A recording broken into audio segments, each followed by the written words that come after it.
NTA ने आप लोगों के प्रोविजनल आंसर की को तो जारी कर दिया है, लेकिन फाइनल आंसर की और रिजल्ट का कुछ अता पता नहीं है। लेकिन जैसे ही फाइनल आंसर की और आपका रिजल्ट आएगा, वैसे ही आपकी काउंसलिंग की प्रक्रिया चालू हो जाएगी। लेकिन उस काउंसलिंग की प्रक्रिया को जानने से पहले, उसमें पार्टिसिपेट करने से पहले आपको अपने पूरे काउंसलिंग के प्रोसेस को जानना चाहिए कि किस तरह से आपकी ड्रीम यूनिवर्सिटी की काउंसलिंग चलती है।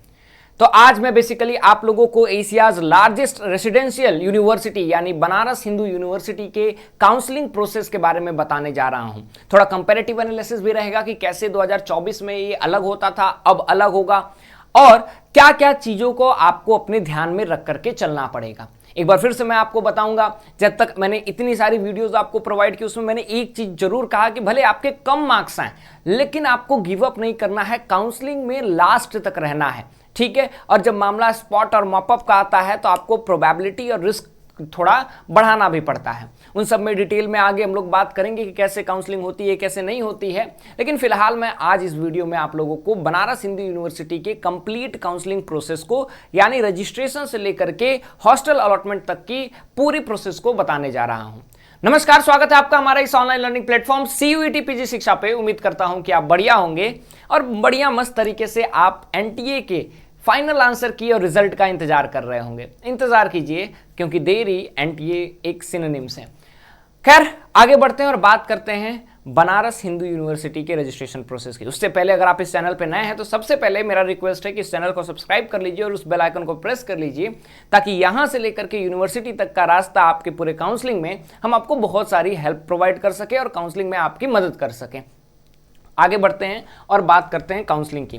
तो जब बीएचयू के एडमिशन पॉलिसी को देखिएगा तो लास्ट ईयर तक में क्या होता था कि लास्ट ईयर में अगर हम बात करें तो आपका सबसे पहले क्या होता था, सबसे पहले रजिस्ट्रेशन होता था। जब आप फॉर्म भरते थे तो उस फॉर्म के समय ही आपका रजिस्ट्रेशन हो जाता था।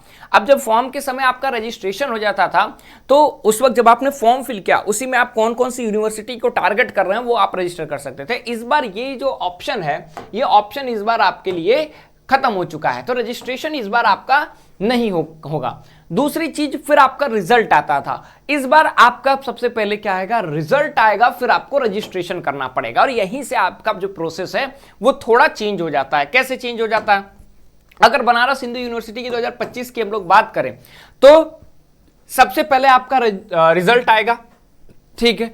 उसके बाद हर एक यूनिवर्सिटी, चाहे वो जेएनयू हो, डीयू हो, बीएचयू हो, हैदराबाद यूनिवर्सिटी हो, पौंडीचेरी यूनिवर्सिटी हो, सभी लोग अपना पोर्टल, ठीक है, पोर्टल रिलीज करेंगे कि इस पोर्टल पे आपको रजिस्ट्रेशन करना पड़ेगा। तो जिस जिस यूनिवर्सिटी को आप टारगेट कर रहे हैं, और ये बेसिकली मैं कहूंगा कि जो हाई मार्कर वाले हैं उनका तो डिफाइंड रहता है कि एक या दो यूनिवर्सिटी में मिल जाएगा, लेकिन जिनके भी कम मार्क्स आए हैं वो अपना मैक्सिमम आप अपने यूनिवर्सिटी को टारगेटेड जोन में रखिए, अनटिल एंड अनलेस आप कंफर्म हो कि मुझे ड्रॉप लेना है, ठीक है।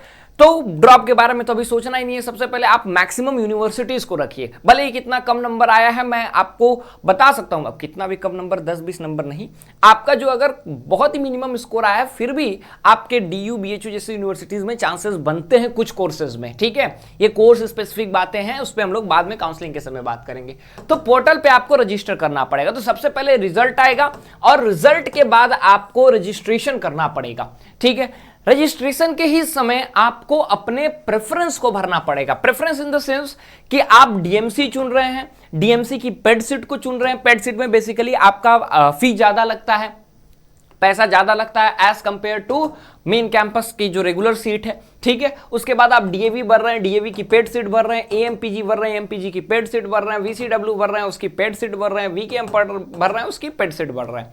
तो इसमें भी सीक्वेंस का एक प्रोसेस होता है। जैसे आप अगर सही मायने में चलें तो सबसे पहले आप डीएमसी भरिए, डीएमसी का पेड सीट भरिए, उसके बाद आप जो है डीएवी भरिए, डीएवी का पेड सीट भरिए, उसके बाद या फिर आप जो है अगर गर्ल्स कैंडिडेट हैं तो डीएवी और डीएवी का पेड सीट साथ नहीं भरेंगे, हम डीएवी भरेंगे, उसके बाद एएमपीजी वीसीडब्ल्यू वीकेएम भरेंगे, ठीक है। हमारा प्रेफरेंस क्या हो जाएगा कि हम डीएमसी पेड भरें, फिर हमने डीएवी भरा, एएमपीजी वीसीडब्ल्यू वीकेएम जो भी आपका इंटरेस्ट हो वैसे भरा, फिर इन सब का हमने पेड भरा, ठीक है। क्योंकि आपको पेड में जाने से अच्छा आपको इसी में मिल जाएगा, रेगुलर सीट में मिल जाएगा, तो फिर एक्स्ट्रा पैसा देने की क्या जरूरत है। अगर रेगुलर में नहीं मिलेगा तो पेड तो आपने भरा ही है।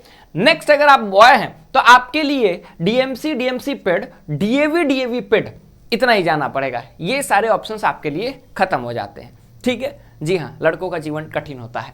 तो बेसिकली आपको इस प्रेफरेंस को भरना पड़ेगा। जैसे आप इस प्रेफरेंस वगैरह को भर के रिलीज कर देंगे, अब मामला आएगा कट ऑफ रिलीज का। देखिए एज यूजुअल सबसे पहले जो है जेएनयू रिलीज करेगा अपना कट ऑफ, जैसा कि ट्रेंड रहा है पहले पिछले सालों का, ठीक है।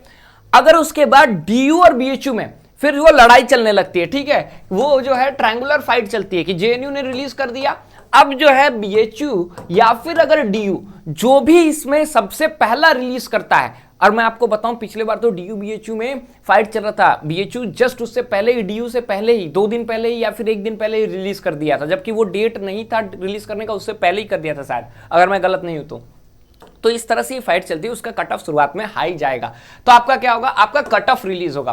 कट ऑफ रिलीज होगा तो पता चलेगा कि आपको कोर्स अलॉट हुआ है या नहीं अलॉट हुआ है तो कुछ डैशबोर्ड पे आपके शो नहीं करेगा, और जैसे ही कोर्स आपका अलॉट होगा तो वो बताएगा कौन से प्रेफरेंस का हुआ है। मान लो तुम्हारा जो है चौथा प्रेफरेंस हुआ है, ठीक है। अब जब चौथा प्रेफरेंस हुआ है तब तुम्हारे पास ऑप्शन रहेगा, क्या तुम उसी को फ्रीज करना चाहते हो या फिर अपग्रेड के लिए डालना चाहते हो। तो ऑब्वियसली सब चौथा आपको थोड़ी लेंगे, सब तो पहला ही लेंगे, तो सब उसको अपग्रेड के लिए डाल देंगे, ठीक है। मान लीजिए पहले ही आपको फ्रीज, पहला ही आपको ऑप्शन मिल गया तो आप फ्रीज करना है कर लीजिए, नहीं करना तो फ्रीज हो जाएगा। उसके बाद डायरेक्ट फी पेमेंट, फिर आपका हॉस्टल अलॉटमेंट होगा। अदरवाइज आपका अपग्रेडेशन होगा, देन आपका फाइनल अलॉटमेंट होगा।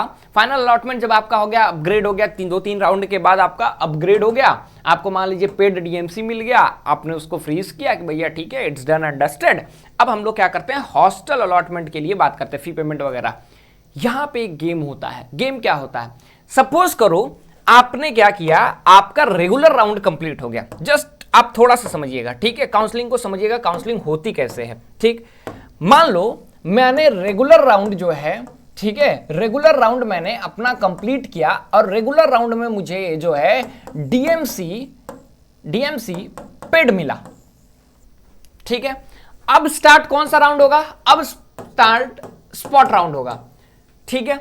रेगुलर राउंड ये बीएचयू का जो है क्या हुआ, मान लो 3 राउंड 4 राउंड गया, खत्म हो गया।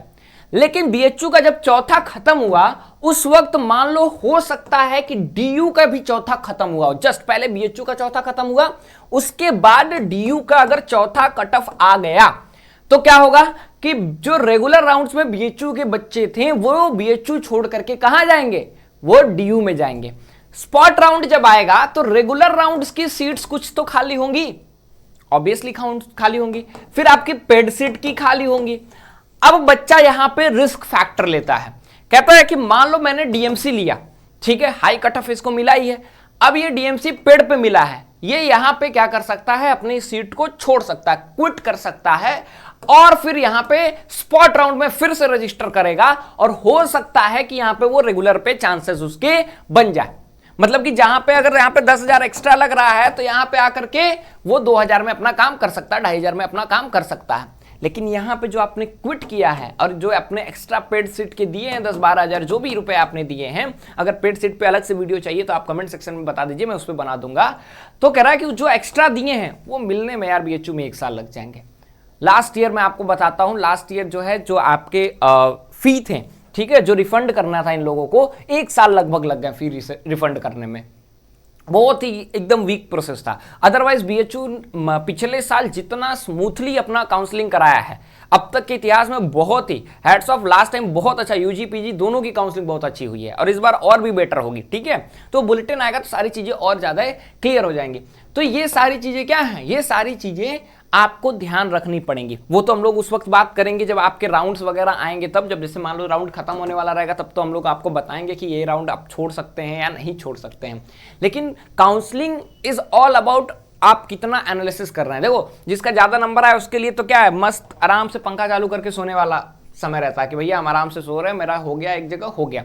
लेकिन जो थोड़ा सा भी मॉडरेट हैं या फिर लो हैं उनको थोड़ा दिमाग परमुटेशन कॉम्बिनेशन लगाना पड़ता है। ये आपका प्रॉपर काउंसलिंग का प्रोसेस है। नेक्स्ट आपको कौन सी यूनिवर्सिटी का जाना है आप कमेंट सेक्शन में बताइए, मैं उसके बारे में बता दूंगा। इन्फॉर्मेटिव वीडियो रहेगा, इधर उधर की बातें ना करें। फाइनल आंसर की वगैरह कब आएगा, जब आएगा देखा जाएगा, पहले अभी इधर की बात करते हैं, ठीक है। We'll meet in next video and discuss the counseling process of the university, which you will tell in the comment box. We'll meet in next video. Till then, thank you so much. Hope you like the video. If you like the video, press the like button. And if you have not subscribed it yet, please subscribe the channel. Thank you so much.